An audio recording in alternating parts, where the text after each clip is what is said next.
I'm in the office this morning going over some yield results, trial results, things like that, and implementing our plan for next year.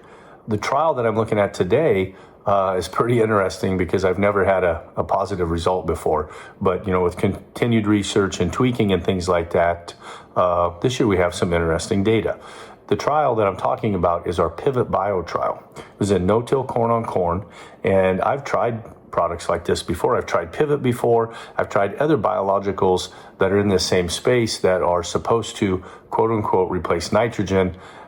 Never had a positive result at all. With our continued SAP testing and rapid soil testing and things like that, it occurred to me that we probably still have the nitrogen too high, if that's the phrase you want to use. And so we got pretty drastic with the nitrogen this year, and we turned it down to either side of 100 pounds. And so we knew where we were going to put this trial, and we took an extra 40 to 60 pounds out, depending on where you're at in the field, and we show a 7 bushel yield gain. The Pivot is $15.50 an acre, and depending on your cost of nitrogen, what 40 to 60 pounds cost. But we're on either side of 100 pounds of applied nitrogen.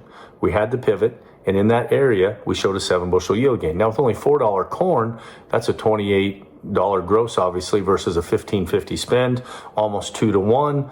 I've always been an advocate of saying that I like to have a 3 to 1 a gain, but that's just not realistic all the time. I really think a 2 to 1 gain or something like this here really warrants being looked at.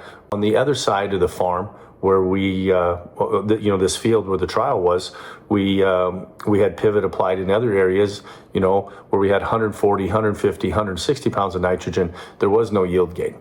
That to me shows that the applied nitrogen is probably still too high. And we can turn it down, we can save some dollars there, put the Pivot or a biological out there to really help with that nitrogen capture.